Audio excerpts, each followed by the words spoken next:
The morning sun was just starting to warm the busy city streets as Priya rushed through her usual route to work. She was running a bit late, as always, clutching her coffee in one hand and checking the time on her phone with the other. The streets were filling up with the usual morning crowd: office workers in their neat suits, students with heavy backpacks, and street vendors setting up their carts for the day. But today was different. Maybe it was because she forgot to put her earphones in, or maybe it was just fate, but something made her notice what she had been walking past every single day for the past 3 months. There, sitting against the wall of the old bookstore, was an elderly man. His clothes were worn but clean, and his eyes, they had a kindness that seemed out of place with his rough surroundings. What caught Priya's attention wasn't just his presence, but the careful way he was arranging a few belongings beside him: a small backpack, a folded blanket, and a cardboard sign that simply read, "Hungry." His hands were shaking slightly as he tried to position the sign where people could see it. She found herself slowing down, then stopping completely. The man looked up, offering a gentle smile that made the wrinkles around his eyes crinkle. For a moment, he reminded her of her grandfather, who used to say that a smile costs nothing but gives everything. Without really thinking about it, Priya looked at her watch and then at the deli across the street. She still had a few minutes before she absolutely had to be at work. Making a quick decision, she crossed the street and pushed open the deli door, setting off the little bell above it. The smell of fresh bread and coffee filled the air as she walked in. Mr. Lee, the deli owner, greeted her with his usual cheerful "good morning." She ordered her usual breakfast sandwich, but then paused and added, "Actually, make that 2 sandwiches. And can I get one of them with extra vegetables?" While waiting for the sandwiches, Priya found herself wondering about the man's story. How long had he been sitting there? How many times had she walked past him, too busy with her own life to even notice? When Mr. Lee handed her the paper bag with 2 warm sandwiches, she felt a small flutter of nervousness. She'd never really interacted with someone living on the streets before. What should she say? What if he rejected her help? What if other people stared? Taking a deep breath, she crossed the street again. The man was still there, now reading an old, dog-eared paperback book. As she got closer, she could see it was a worn copy of The Old Man and the Sea. "Excuse me," she said softly. The man looked up, and those kind eyes met hers again. "I got an extra sandwich by mistake. Would you like it?" They both knew it wasn't really a mistake, but the man's face lit up with a warm smile that made her own nervousness melt away. "That's very kind of you," he said, his voice gentle and articulate. "I would appreciate that very much." As she handed him the sandwich, she noticed his hands were clean despite his situation. He accepted the food with such grace and dignity that it touched something deep in her heart. "I'm Mr. Kumar," he said, carefully unwrapping the sandwich. "And you've just made my morning much brighter." "I'm Priya," she replied, surprised by how natural this conversation felt. "Do you like the book?" she asked, gesturing to The Old Man and the Sea. Hemingway," he smiled, picking up the book. "It's about perseverance and dignity in the face of defeat. Sometimes it feels quite relevant to my situation." He chuckled softly, but there was no bitterness in his voice, only a quiet wisdom. A quick glance at her watch told Priya she really needed to get going. "I have to run to work," she said, already backing away. "But it was nice meeting you, Mr. Kumar." "Thank you again, Priya," he called after her. "Not just for the sandwich, but for seeing me. Some days, that matters even more than food." As Priya rushed to her office building, she couldn't shake the feeling that something significant had just happened. She thought about Mr. Kumar's words, his dignified manner, and that worn copy of Hemingway. There was clearly more to his story than met the eye. Throughout her workday, as she sat through meetings and answered emails, her mind kept drifting back to that morning encounter. She found herself wondering what Mr. Kumar would have for dinner, whether he had a warm place to sleep, and how someone who spoke about Hemingway had ended up on the streets. By the time she was packing up to head home, Priya had made up her mind about something. Tomorrow, she would leave home 10 minutes earlier.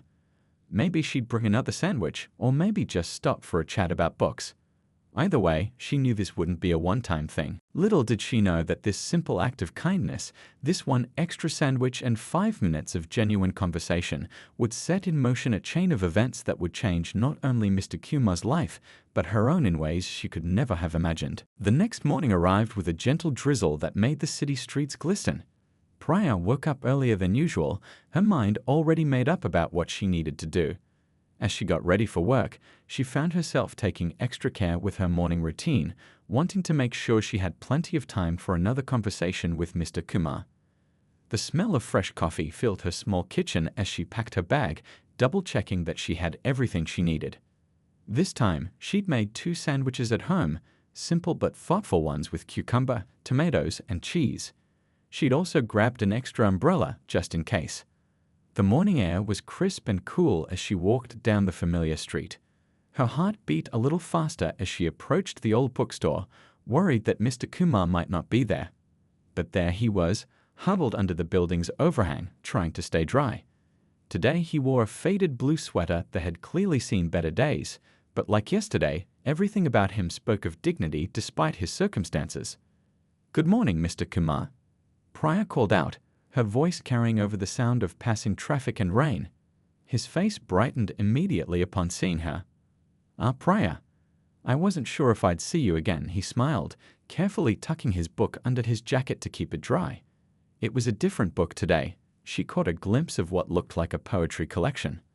"I brought breakfast," she said, pulling out the sandwiches. "And an extra umbrella. I thought you might need it." She handed both items to him, noticing how his eyes grew misty at the simple gestures. "You're very thoughtful," he said softly, accepting the gifts. Would you like to share breakfast with me? That is, if you have time before work." Priya checked her watch. She'd planned for this. "I have 15 minutes," she smiled, settling down beside him under the overhang. The morning rush hour crowd hurried past, most people too focused on their phones or their destinations to notice the odd pair sharing breakfast in the rain. As they ate, Mr. Kumar carefully opened the poetry book he'd been reading. "Do you like poetry?" he asked, handling the pages with reverence despite their one condition. "I haven't read much since school," Priya admitted, "but I always liked the way it made me feel, like someone had put into words exactly what I was thinking but couldn't express." Mr. Kumar's eyes lit up. "That's exactly it," he exclaimed, his voice carrying a passion that transformed his whole demeanor. "Poetry speaks to the soul in a way that ordinary language can't. Look at this one." He pointed to a page and began to read in a clear, steady voice. "Hope is the thing with feathers that perches in the soul and sings the tune without the words and never stops at all." Emily Dickinson, he explained, noting Priya's interested expression. "I used to teach her works, you know. Back when." His voice trailed off and something flickered across his face, a shadow of past pain. Priya felt her heart skip a beat. "You were a teacher?" she asked gently, not wanting to push too hard but deeply curious about his story. Mr. Kumar nodded, carefully closing the book. "For 30 years. Literature and poetry at the university level. Life has a funny way of taking unexpected turns, doesn't it?" He smiled, but Priya could see the hint of sadness in his eyes. She wanted to ask more, but her watch beeped, a reminder that the real world was waiting. "I have to go," she said reluctantly, standing up and brushing off her clothes. "But I'll come back tomorrow, if that's okay." "I'd like that very much," Mr. Kumar replied, carefully arranging the umbrella she'd given him. "Maybe I can share more poetry with you." "I'd love that," Priya smiled. As she walked away, she turned back one last time to wave. The sight of Mr. Kumar sitting there, poetry book in hand and new umbrella beside him, tugged at her heart in an unexpected way. Throughout her workday, Priya found herself thinking about the morning's conversation. She opened her laptop during lunch break and searched for Emily Dickinson poems, reading them with new eyes and wondering about Mr. Kumar's life as a professor. What had happened to take him from lecturing at a university to living on the streets? She thought about how he handled his books with such care and reverence, as if they were precious treasures. How his voice changed when he talked about poetry, becoming stronger and more confident. How, despite everything, he still carried himself with the air of an educator. That evening, before heading home, Priya stopped at a small bookstore. After browsing for a while, she picked out a fresh copy of a poetry anthology. She didn't know exactly what had prompted her to do it. Maybe it was the way Mr. Kumar's eyes had lit up when discussing literature, or maybe it was just an instinct that told her sometimes people needed more than just food to nourish their souls. As she walked home, clutching the book that she would give him tomorrow, Priya realized something was changing within her too. These brief morning conversations were becoming more than just acts of kindness. They were reminding her of the power of human connection, of how every person has a story worth hearing, if only someone would take the time to listen. She thought about Mr. Kumar's words about poetry speaking to the soul, and about how life takes unexpected turns. Something told her that this was just the beginning of a story that would unfold in ways neither of them could predict. As she fell asleep that night, Emily Dickinson's words echoed in her mind. Hope is the thing with feathers. And indeed, hope was beginning to take flight in both their hearts. Wednesday morning brought heavy clouds and a chill in the air that made Priya pull her jacket tighter around herself.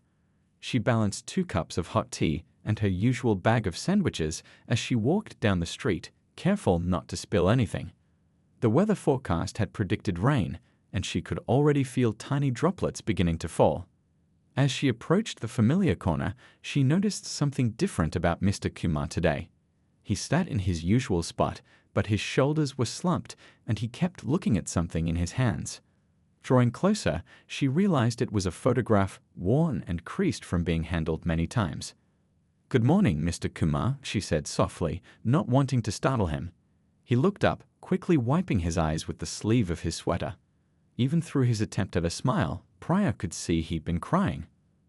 Priya," he said, his voice a bit shaky. "You're very kind to come, especially in this weather." He carefully tucked the photograph into his jacket pocket, but not before Priya caught a glimpse of what looked like a family picture. "I brought tea today," she said, handing him a cup. "And some sandwiches. I thought we might need something warm this morning." She settled down beside him under the building's overhang as the rain began to fall more steadily. They sat in comfortable silence for a few moments, sipping their tea and watching the rain. Finally, Mr. Kumar spoke, his voice quiet but clear. "It's my granddaughter's birthday today. She would be turning 15. He pulled out the photograph again, this time holding it so Priya could see. The picture showed a younger Mr. Kumar standing proudly next to a small girl with bright eyes and a big smile, holding what looked like an art project.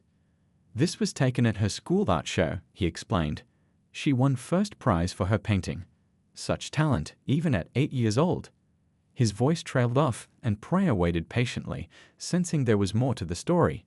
The rain drummed steadily on the pavement as Mr. Kumar gathered his thoughts. "I haven't seen her in 7 years," he continued, his fingers gently tracing the edges of the photograph. "After my wife passed away, things began to fall apart. My daughter, my granddaughter's mother, she lived in America with her husband. They wanted me to sell everything and move there with them, start fresh." He took another sip of tea, his hands trembling slightly. "But the university was my life. Teaching was my purpose. I couldn't imagine leaving everything behind. And then," he paused, looking down at his worn shoes. "Then came my diagnosis. Cancer. The medical bills." He shook his head slowly. "It's amazing how quickly a comfortable life can disappear." Priya felt her heart tighten in her chest. "But you recovered?" she asked gently. "Yes, the treatment worked. But by then, I'd lost everything, my savings, my apartment, my position at the university. My daughter stopped calling after I refused to move to America. Pride," he sighed heavily. "Pride can be a terrible thing sometimes." A businessman hurried past them, briefcase held over his head as a makeshift umbrella. Mr. Kumar watched him go with a sad smile. "You know what's ironic? I used to be just like that, always rushing, always busy, thinking I had everything figured out. Now I have all the time in the world," but he gestured to his surroundings. "Have you tried contacting your daughter?" Priya asked, her breakfast forgotten in her lap. "The last number I had doesn't work anymore." "And he hesitated, embarrassment crossing his face. "I don't even know how to use these new smartphones or social media things. The world has moved on without me, it seems." Priya checked her watch. She was already running late for work, but for once she didn't care. This felt more important. "Mr. Kumar," she said carefully, "would you like help finding them?" I'm pretty good with computers and social media. Maybe we could. Before she could finish, a loud crack of thunder made them both jump. The rain was coming down in sheets now, and despite the overhang, they were starting to get wet. You should get to work, Mr. Kumar said kindly, noticing her concerned glance at her watch. Don't worry about me, I have the umbrella you gave me yesterday. He patted it fondly. Priya stood up reluctantly, her mind already racing with possibilities. I'll come back tomorrow, she promised. And Mr. Kumar? Thank you for sharing your story with me. He smiled, and this time it reached his eyes. Thank you for listening. Sometimes that's the greatest gift you can give someone. As Priya rushed through the rain to her office, she couldn't stop thinking about Mr. Kumar's story. About how life could change so dramatically, about how pride and circumstances could separate families, about how someone could go from being a respected professor to living on the streets. During her lunch break, instead of eating, she sat at her computer, opening search engines and social media sites. It's worth a try, she muttered to herself as she began typing. She didn't know Mr. Kumar's granddaughter's name yet, but she could start with searching for art competitions from 7 years ago. It was a long shot, but something inside her told her she had to try. As she left work that evening, the rain had finally stopped, and a beautiful sunset painted the sky in shades of pink and gold. Priya made a decision. Tomorrow, she would bring something more than just sandwiches. She would bring hope, and maybe, just maybe, a way to bridge the gap between a grandfather and his family. The morning sun had barely risen when Priya rushed out of her apartment, carrying more than her usual sandwiches. Her bag was stuffed with printouts from her late-night research, and her mind was racing with possibilities. She'd stayed up until midnight, searching through old newspaper archives and social media posts, trying to find any trace of Mr. Kumar's family. Today's breakfast spot was different. She'd asked Mr. Kumar to meet her at the small coffee shop next door to his usual place. She'd arrived early and gotten them a quiet table by the window, away from the morning rush. Her hands trembled slightly as she arranged the papers in front of her, hoping she was doing the right thing. When Mr. Kumar walked in, Priya almost didn't recognize him. He'd combed his hair neatly and was wearing the cleanest clothes he had.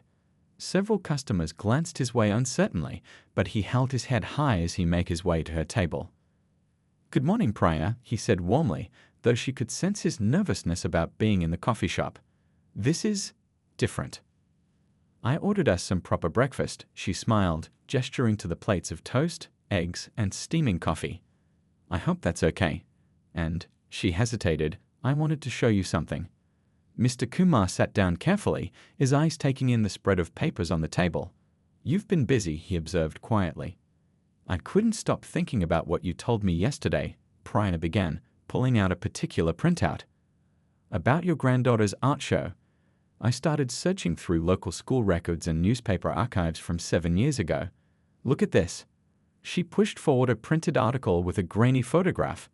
It showed a group of children at an art exhibition, and there, in the corner, was a young girl holding a painting of a sunset. Mr. Kumar's hands shook as he picked up the paper. "That's her," he whispered. "That's my Mira." His fingers traced the image gently. She always loved painting sunsets. "There's more," Priya said softly, pulling out her laptop. The article mentioned her full name, so I looked her up on social media. She's in high school now, in California. She turned the screen toward him, showing a teenager's Instagram profile.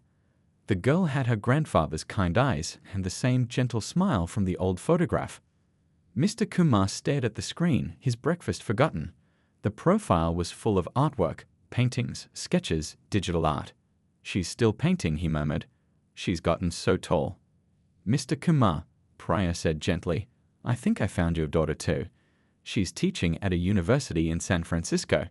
She pulled up another page, showing a faculty profile. "She still uses your last name." Tears welled up in Mr. Kumar's eyes as he looked at his daughter's professional photograph. "Anjali, she looks just like her mother now." As they sat there, the morning sun streaming through the window, Priya noticed something else about Mr. Kumar. Despite his worn clothes and current situation, he carried himself like the professor he once was. His eyes sparkled with intelligence as he looked through the information she'd gathered, asking thoughtful questions and making careful observations. "There's something else," Priya said, pulling out one final document. My company, the publishing house where I work, we're looking for an art consultant for our children's book division. Someone who understands both art and education. She paused, watching his reaction. The position includes temporary housing assistance for the first 3 months. Mr. Kumar's hand froze halfway to his coffee cup. Priya, he began, his voice uncertain. Just hear me out, she said quickly. You have 30 years of teaching experience. You understand art, literature, and how to connect with young minds. I've heard you talk about poetry and art. You still have so much to offer. But who would hire? He gestured to himself, embarrassment crossing his face. Let me help you apply, Priya insisted. We can use the coffee shop's address for correspondence. I can help you prepare for the interview. Your knowledge and experience haven't gone anywhere, Mr. Kumar. They're just waiting to be used again. He was quiet for a long moment, staring into his coffee cup. When he finally spoke, his voice was barely above a whisper. I've been on these streets for 2 years now. Sometimes you forget who you used to be. You forget that you once had something to offer the world. You still do, Priya said firmly. And maybe if you get back on your feet, you could reconnect with your family too. Show them you're still the father and grandfather they remember. Mr. Kumar looked out the window, watching the morning crowd hurry past. How many times had he sat on the other side of that glass, watching life go by? Now, for the first time in years, he felt something he'd almost forgotten, possibility. Where would we begin? He asked finally, turning back to Priya. Her face lit up. First, we need to get you an email address. Then we'll work on your resume. I have some friends who might be able to help with professional clothes for the interview. And she pulled out a small notebook, already making lists. As they finished their breakfast, making plans and sharing ideas, neither of them noticed the curious glances from other customers.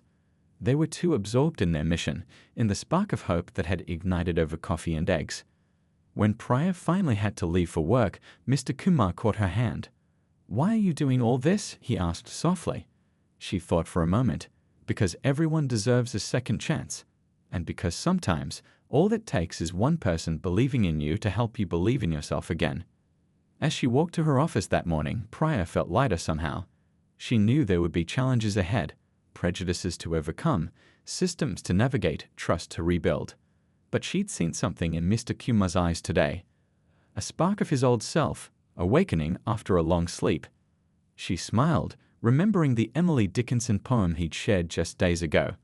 Hope truly was the thing with feathers, and today it had spread its wings just a little wider. Priya spent her entire lunch break crafting the perfect email to her boss.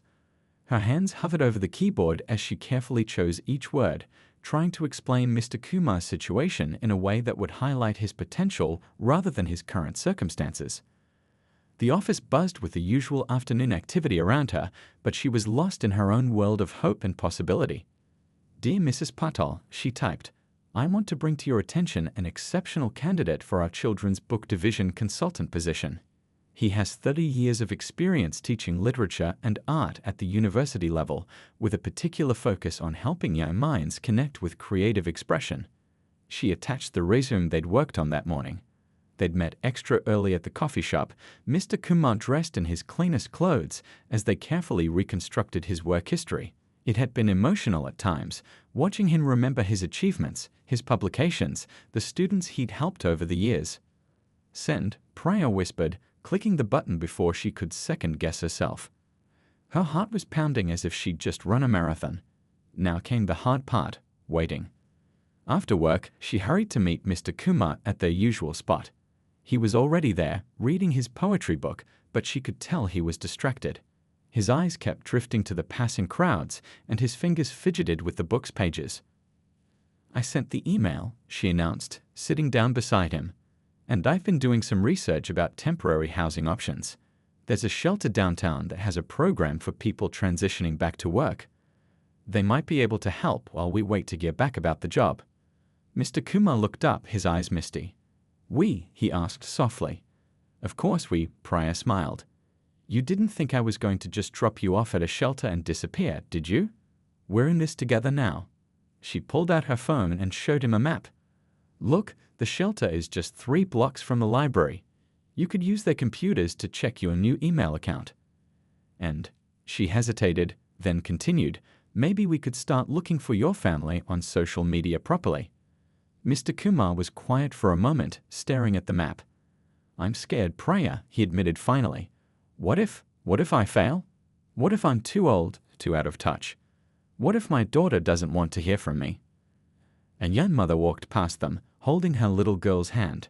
The child turned and waved at Mr. Kumar, who smiled and waved back. Something about that simple interaction seemed to give him strength. You know, he said, watching the little girl skip away. I used to tell my students that fear and excitement are two sides of the same coin.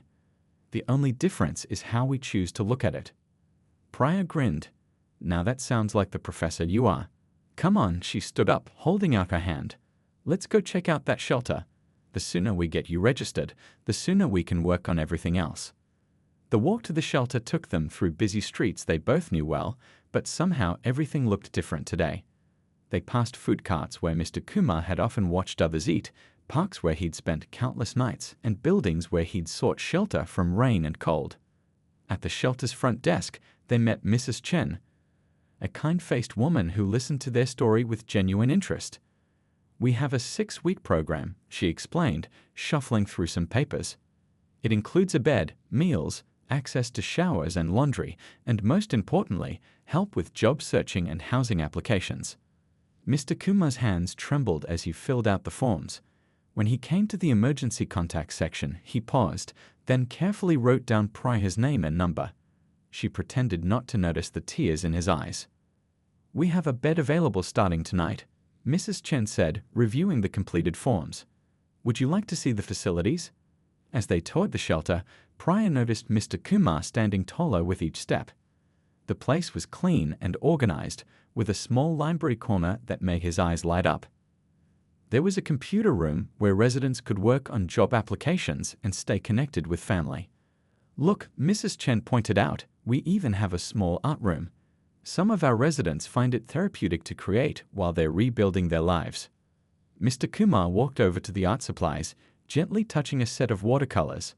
My granddaughter, he said softly, she always loved painting with watercolors. Back at the front desk, Mrs. Chen handed Mr. Kumar a key card and a welcome packet. Dinner is at 6:30, she said kindly. And Mr. Kumar? Welcome home, even if it's just temporary. Priya helped him organize his few belongings in the small locker he was assigned. His books, the photograph of his granddaughter, the umbrella she'd given him, each item carefully placed as if building the foundation of his new life. I'll come by tomorrow morning, Priya promised as she prepared to leave. We can work on preparation for the job interview. And maybe, she smiled encouragingly, maybe we can start drafting a letter to your daughter. Mr. Kumar stood in the doorway of what would be his home for the next few weeks, looking both terrified and hopeful. Priya, he called as she turned to go. Thank you. Not just for today, but for seeing the person I could be again, even when I'd forgotten him myself. As Priya walked home in the gathering dusk, she thought about how life could change in just a few days. From a simple sandwich to possibly changing someone's entire future. Her phone buzzed, an email from her boss. Interesting candidate. Would like to know more. Let's discuss tomorrow. She smiled up at the evening sky. Tomorrow would bring new challenges, but for now, for the first time in 2 years, Mr. Kumar would sleep in a real bed, under a real roof, with real hope in his heart. Saturday morning dawned bright and clear, a perfect day for new beginnings. Priya stood outside the thrift store, waiting for Mr. Kumar to arrive. She'd spent the previous evening researching professional clothing stores that wouldn't break her budget, and this place had the best reviews. Right on time, Mr. Kumar appeared around the corner, walking with a new sense of purpose in his step. 3 days at the shelter had already made a difference. His clothes were clean, his face freshly shaved, and there was a spark in his eyes that grew stronger each day. Good morning, he called out, waving the newspaper in his hand. I've been practicing with the computer at the shelter. Did you know they have typing tutorials? My fingers are remembering how to dance across the keyboard again. Priya grinned. That's fantastic, and perfect timing too.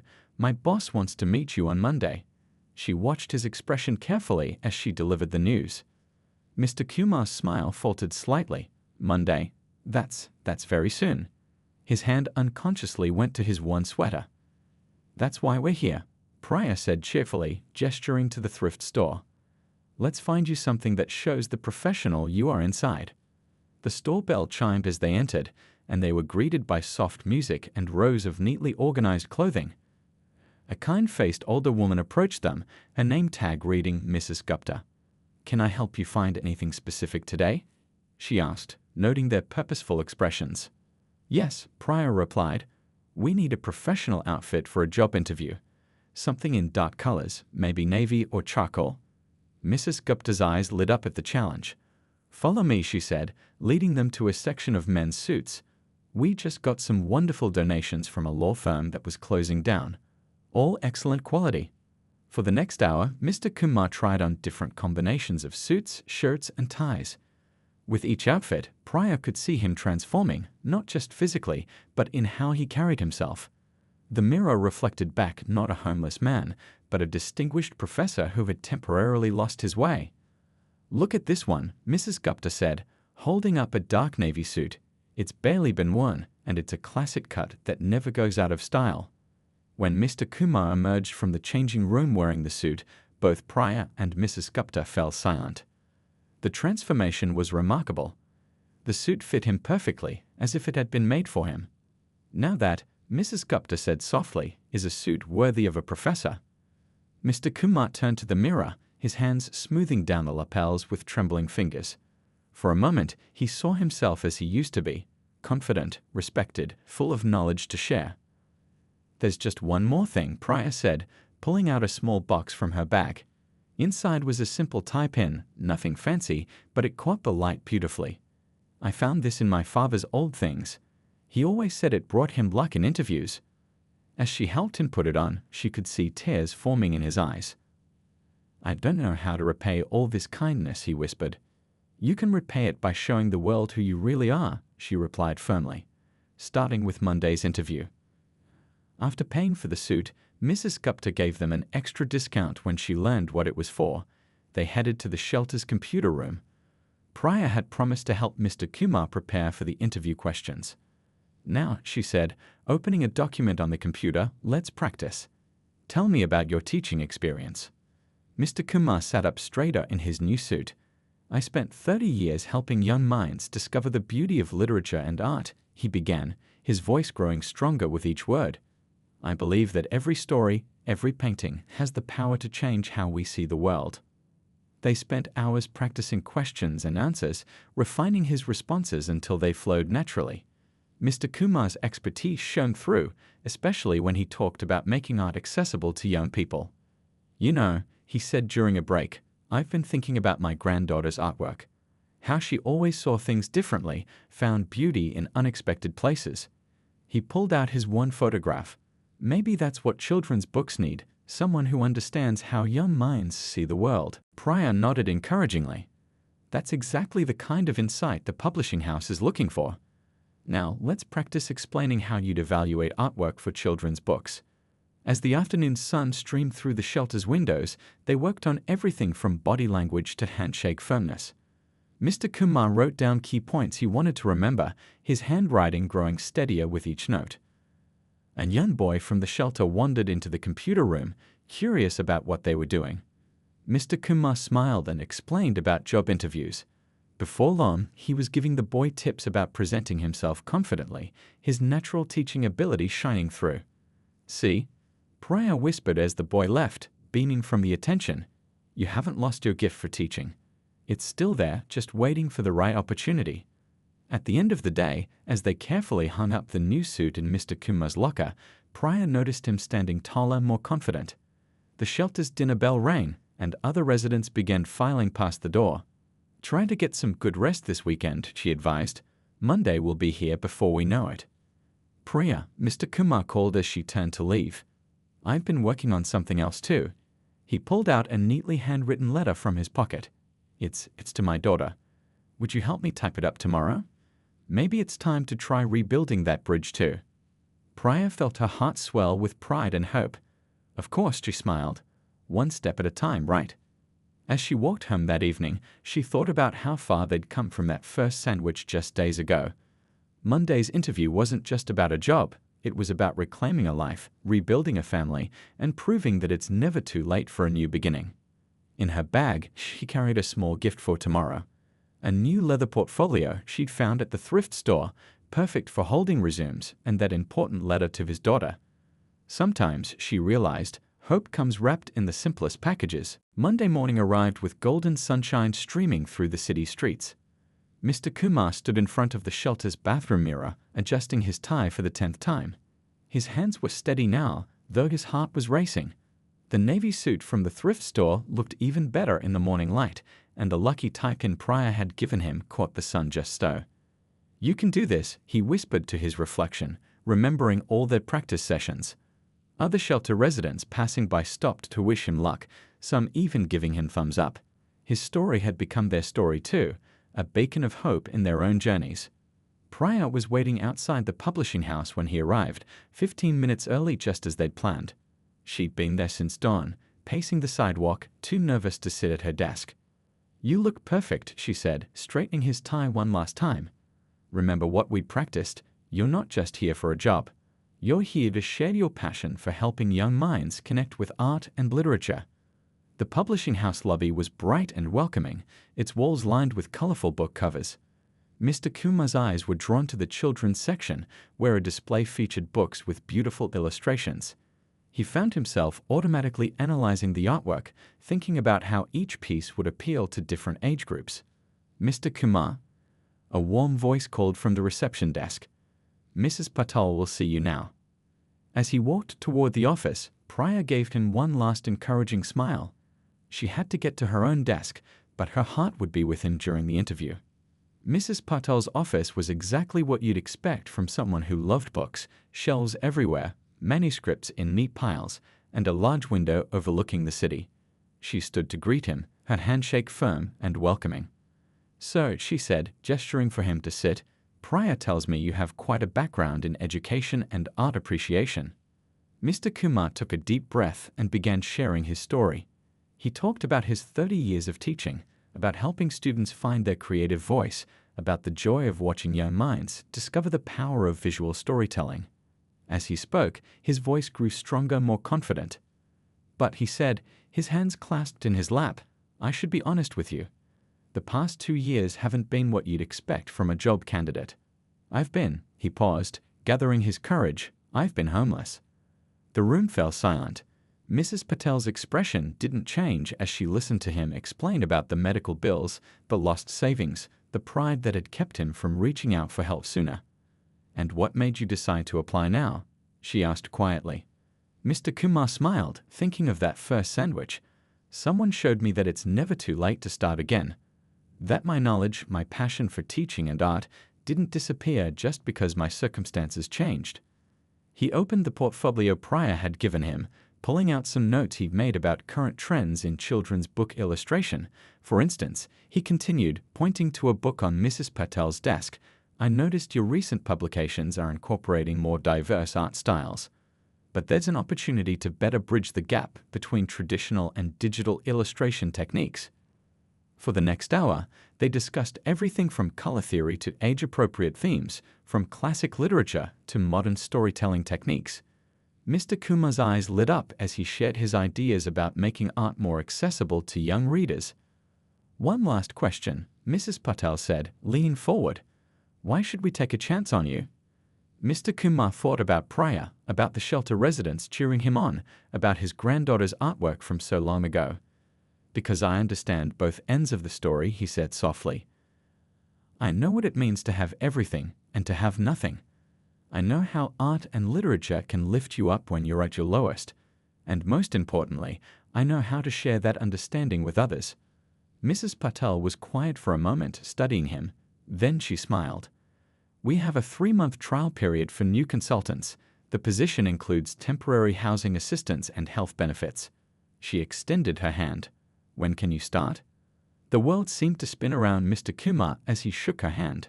Immediately, he managed to say, his voice thick with emotion. As he left the office on shaky legs, he found Priya waiting anxiously by her desk. One look at his face told her everything she needed to know. She rushed forward to hug him, not caring who saw. There's more, he whispered, pulling back with tears in his eyes. Mrs. Patel, she knows my daughter. They were at university together. She's already called her, told her about meeting me today. Priya gasped. What did she say? She's flying in next week, Mr. Kumar said, his voice breaking. She's bringing Meera, my granddaughter. They never stopped looking for me.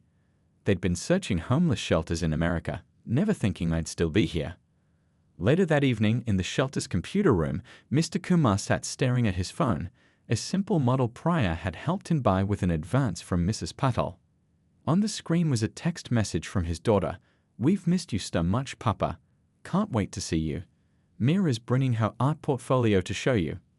Brian watched from the doorway as he carefully typed his reply, letter by letter. 2 shelter residents were helping him learn to use the phone, showing him how to add emojis to his message. The room was filled with joy and laughter. You know what this reminds me of? Mr. Kumar said, looking up at Priya with shining eyes. That Emily Dickinson poem about hope. The one I shared with you that second morning. Hope really is the thing with feathers. And sometimes, Priya added softly, it starts with a simple sandwich. 1 week later, Mr. Kumar moved into the company's temporary housing, a small but clean apartment near the office. His shelter friends helped him move his few belongings, each one promising to stay in touch, inspired by his success story. On his first official day of work, he found a surprise on his new desk. A framed photograph of him and Priya, taken outside the coffee shop where they'd first planned his fresh start.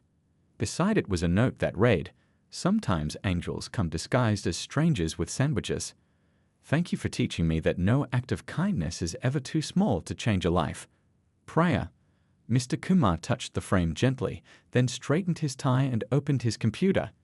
He had children's books to review, artwork to evaluate, and a family reunion to plan.